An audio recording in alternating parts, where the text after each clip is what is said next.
Hello and welcome to Krishna classes. आज हम पढ़ेंगे this is Judy's phone. Judy के पिता को एक सांप ने काट लिया। उन्होंने तेजी से एक मादा हिरण को मारा और उसके लिवर से जहर बाहर निकाल दिया। कहानी में आगे क्या हुआ जानने के लिए देखते हैं ये वीडियो। जूडी ने अपने विचारों को फोन तक जाने दिया, यानी जूडी फिर से फोन के बारे में सोचने लगा। वो फोन को अपने दिमाग से बाहर नहीं निकाल पा रहा था। उसने सपने में फोन को अपनी बाहों में पकड़ा था। वो टेबल से उठा और अपने पिता के बिस्तर के पास गया। पेनी आराम से लेटा हुआ था। उसकी आंखें खुली हुई थीं और साफ थीं, पर उसकी आंखों की पुतलियां अभी भी काली और सूजी हुई थीं। जोडी ने पूछा, पापा आप कैसा फील कर रहे हो? बिल्कुल बढ़िया बेटे, मौत किसी और को चुराने कहीं और गई है, पर यह मेरी मौत से बड़ी नजदीकी मुलाकात थी, है ना? जूडी ने कहा, मैं इस बात से बिल्कुल सहमत हूँ। पेनी ने कहा, बेटे जिस प्रकार से तुमने बहुत मुश्किल स्थिति में अपना संतुलन बनाए रखा और जो जरूरी था वो किया, उसको देखते हुए मुझे तुम पर बहुत गर्व है। पा, हाँ बेटे, पा आपको वो हिरणी और उसका बच्चा याद है? मैं उनको कभी नहीं भूल सकता। ये तो पक्का है कि उस बेचारी डो ने ही मेरी जान बचाई। पा, उसका बच्चा फोन हो सकता है अभी भी वहीं पर कहीं हो। शायद वो भूखा और बहुत डरा हुआ होगा। हाँ, हो सकता है। पा, मैं अब एक बड़ा लड़का हूँ और मुझे दूध पीने की जरूरत नहीं है। क्यों न मैं जाऊं और जाकर देखूं कि मैं उसे ढूंढ कर ला सकता हूं या नहीं। उसके पिता ने कहा, और उसे यहाँ लाओगे? हाँ, और पालूंगा। पेनी छत की तरफ देखते हुए चुपचाप लेटा रहा। बेटे तुमने तो मुझे ऐसी स्थिति में डाल दिया है कि मैं ना भी नहीं कह सकता। पा, इसको पालने में बहुत कुछ नहीं करना पड़ेगा। ये बहुत जल्दी पत्तियां और एकॉर्न्स खाना शुरू कर देगा। तुम अपनी उम्र के बाकी बच्चों से ज्यादा स्मार्ट हो। हमने इसकी माँ की जान ले ली पा, और उसमें इसका तो कोई दोष नहीं था। पेनी ने कहा, निश्चित रूप से फोन को वहां भूखे मरने के लिए छोड़ देना बहुत बड़ी एहसान फरामोशी होगा। बेटे मैं तुमसे ना नहीं कह सकता। मैंने कभी नहीं सोचा था कि मैं दूसरा दिन देखने के लिए जिंदा बचूंगा। क्या मैं मिलव्हील के साथ घोड़े पर जाकर उसको ढूंढने की कोशिश कर सकता हूँ? जोडी ने अपने पापा से पूछा। हाँ, अपनी माँ से कह दो कि मैंने तुम्हें जाने की इजाजत दे दी है। जोडी शांति से चलते हुए टेबल तक गया और बैठ गया। उसकी माँ हर किसी के लिए कॉफी उड़ेल रही थी। उसने कहा, माँ, पा कहते हैं कि मैं फोन को लाने जा सकता हूँ। माँ ने कॉफी पॉट को हवा में ही थाम लिया। कौन सा फोन? अरे वो फोन जो उस हिरणी का बच्चा था जिसकी माँ को हमने मारा था। हमने उस डो के लिवर को जहर निकाल के पापा की जान बचाने के लिए इस्तेमाल किया था। जोडी की माँ ने बहुत आश्चर्य से कहा, अरे ईश्वर के लिए कम से कम हिरण को यहाँ मत लाना। जोडी ने कहा, पापा कहते हैं कि हिरण के बच्चे को वहां भूखों मरने के लिए छोड़ देना एहसान फरामोशी होगा। डॉक विल्सन ने कहा, ये बिल्कुल ठीक कह रहा है मैडम। दुनिया में कोई भी चीज बिल्कुल मुफ्त में नहीं मिलती। लड़का और उसके पिता सही हैं। मिलव्हील ने कहा, वो मेरे साथ घोड़े पर आ सकता है। मैं फोन को ढूंढने में उसकी मदद करूंगा। उन्होंने बड़ी असहायता से कॉफी पॉट को नीचे रख दिया। अगर तुम इसे अपने हिस्से का दूध दे दोगे तो ठीक है। हमारे पास इसको और कुछ खिलाने के लिए तो है नहीं। मिलव्हील ने कहा, आओ लड़के, हम घोड़े पर चलते हैं। माँ बैक्स्टर ने चिंतित होकर पूछा, तुम्हें ज्यादा समय तो नहीं लगेगा? जोडी ने कहा, मैं पक्का डिनर के टाइम से पहले आ जाऊंगा। मिलव्हील अपने घोड़े पर चढ़ा और उसने अपने पीछे जोडी को खींचकर बैठा लिया। जोडी ने मिलव्हील से कहा, तुम्हें लगता है कि वो फोन अभी भी वहां पर है? क्या तुम उसको ढूंढने में मेरी मदद करोगे? अगर वो जिंदा है तो हम उसे ढूंढ लेंगे। वैसे तुम्हें ये कैसे पता कि वो एक नर हिरण है? उसके शरीर पर जो स्पॉट्स थे वो सब एक लाइन में थे। पा कहते हैं कि डो फॉन के शरीर पर जो निशान होते हैं वो अलग अलग दिशाओं में बिखरे हुए होते हैं। जोडी ने फिर से फॉन के बारे में सोचना शुरू कर दिया। वो खाली जगह को पार कर गए। उसने कहा, मिलव्हील, उत्तर की तरफ चलो। उत्तर दिशा में ही पा को सांप ने काटा था और वहीं पर मादा हिरण को मारा गया था और मैंने वहीं फॉन को देखा था। अचानक जोडी मिलव्हील को अपने साथ ले जाने के लिए इच्छुक नहीं था। अगर फोन मर चुका था या फिर नहीं मिला तो वो अपनी निराशा दिखाना नहीं चाहता था, और अगर फोन वहां था तो उससे जोडी की मुलाकात इतनी प्यारी और इतनी सीक्रेट होने वाली थी कि वो उसको शेयर करने के बारे में सोच भी नहीं सकता था। उसने कहा, वो जगह अब ज्यादा दूर नहीं है और हरियाली इतनी घनी है कि उसमें से घोड़ा जा नहीं पाएगा। मैं पैदल ही चला जाऊंगा। पर मुझे तुम्हें अकेले छोड़ते हुए डर लगता है बच्चे। कहीं ऐसा न हो कि तुम खो जाओ या तुम्हें भी कोई सांप काट ले। मैं ध्यान रखूंगा। हो सकता है मुझे फोन को ढूंढने में अगर वो इधर उधर चला गया है तो काफी लंबा समय लग जाए। मुझे तुम ठीक यहीं पर उतार दो। ठीक है, पर तुम अब आराम से जाओ। तुम्हें यहाँ पर नॉर्थ और ईस्ट मालूम है ना? जोडी ने इशारा करते हुए दिखाया कि नॉर्थ इधर है और ईस्ट उधर। वो जो लंबा सा पाइन का पेड़ है ना, वो मेरे लिए एक तरह से कंपास का काम करता है। ठीक है, फिर मिलेंगे। ठीक है मिलव्हील, मैं तुम्हारा कृतज्ञ हूँ। उसने घोड़े की टापों की आवाज के बंद होने का इंतजार किया और फिर वो दाहिनी तरफ गया। जंगल एकदम शांत था। सिर्फ उसके चलने से शाखाओं के दबने पर हो रही आवाज ही उस सन्नाटे में सुनाई दे रही थी। उसने एक क्षण के लिए सोचा कि कहीं उससे दिशा को समझने में गलती तो नहीं हुई थी। तभी उसी के सामने एक बाज उठा और अपने पंख फड़फड़ाकर हवा में उड़ चला। बजार्ड्स मादा हिरण के शव के चारों ओर एक घेरे में बैठे हुए थे। उन्होंने अपनी लंबी पतली गर्दन पर अपने सिर घुमाए और उस पर फुफकारा। उसने अपने हाथ में पकड़ी हुई शाखा उन पर फेंक मारी और बाज उड़कर के बगल के पेड़ पर चले गए। रेत पर बड़ी बिल्लियों यानी बाघ, चीता आदि के पैर के निशान दिखाई दे रहे थे, पर बड़ी बिल्लियां तो ताजा ही मारकर खाती थीं। इसीलिए उन्होंने डो को इन मरे हुए जानवरों को खाने वाली कैरियन बर्ड्स के लिए छोड़ दिया था।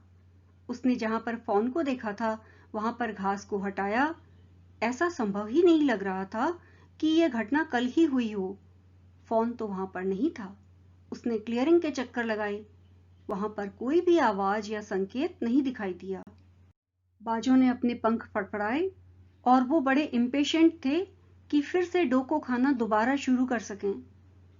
जोडी जिस जगह पर उसे फॉन दिखाई दिया था वहां लौटा और हाथ और पैरों पर झुककर और रेत के ऊपर छोटे खुरों के निशान तलाशने लगा। रात में हुई बारिश ने बिल्लियों या फिर बजार्ड्स के निशानों के अलावा बाकी सारे निशान बहा दिए थे।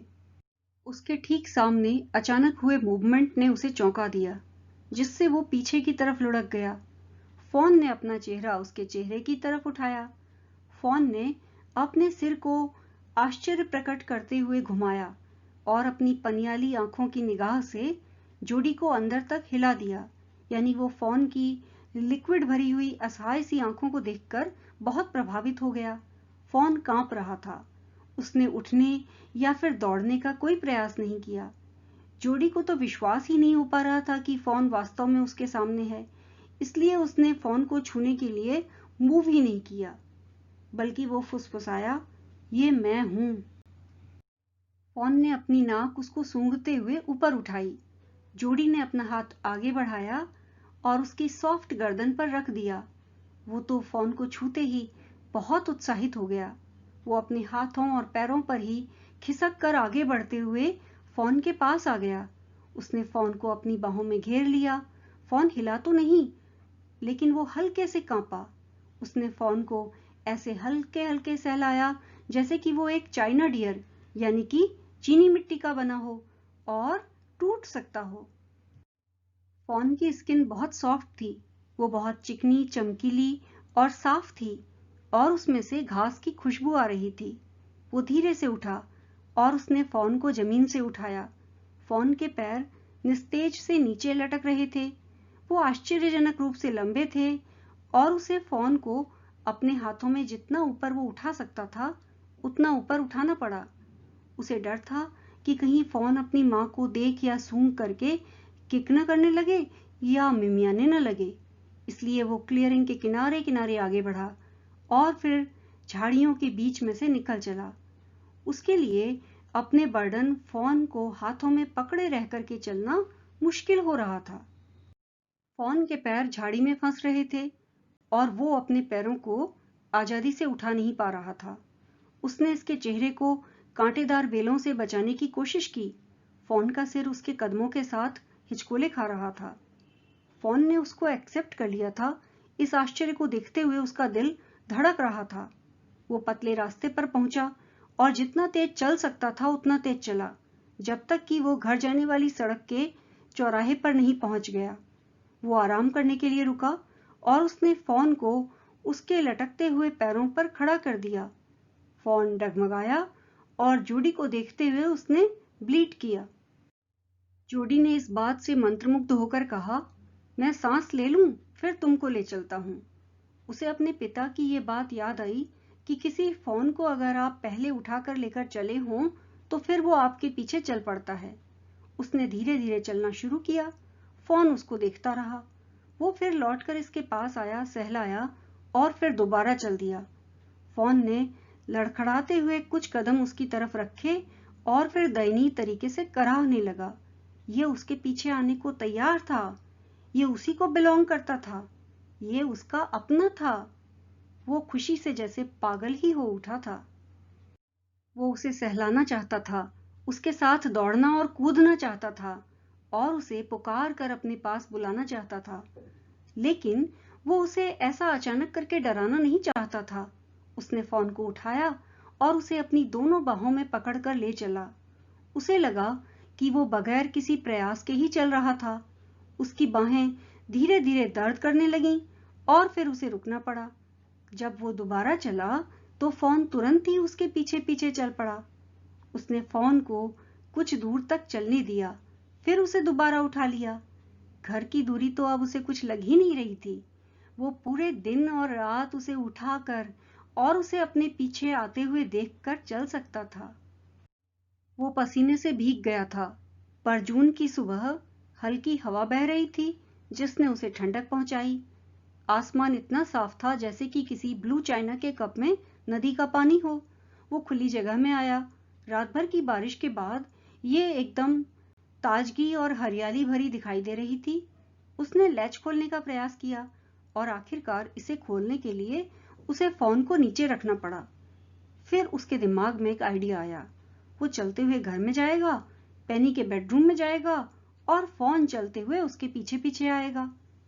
लेकिन सीढ़ियों पर फोन अड़ गया और उसने उन पर चढ़ने से मना कर दिया। उसने फोन को उठाया और फिर वो अपने पिता के पास गया। पेनी आंख बंद करके लेटा हुआ था। जोडी ने पुकारा, पा देखो। पेनी ने अपना सिर घुमाया। जोडी उसके पास खड़ा हुआ था और उसने फोन को कसकर पकड़ा हुआ था। पेनी को ऐसा लगा कि लड़के की आंखें भी उतनी ही चमकदार थीं जितनी कि फोन की। उसने कहा, मुझे खुशी है ये तुम्हें मिल गया। जोडी फिर किचन में गया। सुबह के दूध का एक बर्तन किचन की अलमारी में रखा हुआ था। उसके ऊपर मलाई आ गई थी। उसने मलाई को एक जग में डाला और दूध को एक छोटी गौड़ यानी तुम्बी में डाला। फिर उसने उसे फोन के आगे रख दिया। फोन ने दूध को सूंघकर धीरे से उस गौड़ को जिसमें उसे दूध दिया गया था उसे धक्का दे दिया। जोडी ने बड़ी मुश्किल से दूध को फर्श पर बहने से बचाया। फोन समझ ही नहीं पा रहा था कि गौड़ में दूध है। जोडी ने अपनी उंगलियों को दूध में डुबोया और उनको फोन के मुलायम गीले मुंह के अंदर डाल दिया। फोन ने उंगलियों को बड़े लालच से चाटा। जब जोडी ने अपनी उंगलियां उसके मुंह से निकाली तो फोन बड़ी व्यग्रता से ब्लीट करने लगा, मिमियाने लगा और उसने जोडी को धक्का भी दे दिया। जोडी ने फिर से अपनी उंगलियां दूध में डाली और जब फोन उन्हें चाट रहा था तो उसने धीरे धीरे अपनी उंगलियों को दूध के अंदर डाल दिया। फोन ने फूंक मारी, दूध सक किया और घरघराया। उसने अपनी खुरों को बड़ी बेचैनी से पटका। जब तक जोडी अपनी उंगलियां दूध के स्तर से नीचे रखे रहा तब तक तो फोन संतुष्ट था। उसने अपनी आंखें ऐसे बंद कर लीं जैसे वो कोई सपना देख रहा था। उसकी जीभ को अपने हाथ पर महसूस करना जोडी को आनंदित कर रहा था। फोन की छोटी सी पूंछ आगे पीछे घूम रही थी। धीरे धीरे झाग और गरगल की आवाज के साथ ही बचा हुआ दूध भी गायब हो गया। आशा है बच्चों इस वीडियो को देखने के बाद ये चैप्टर आपके लिए बिल्कुल ईजी हो गया होगा।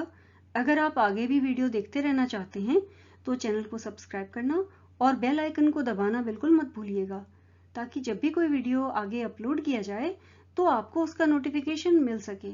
मिलते हैं अगले वीडियो के साथ। Many thanks for watching.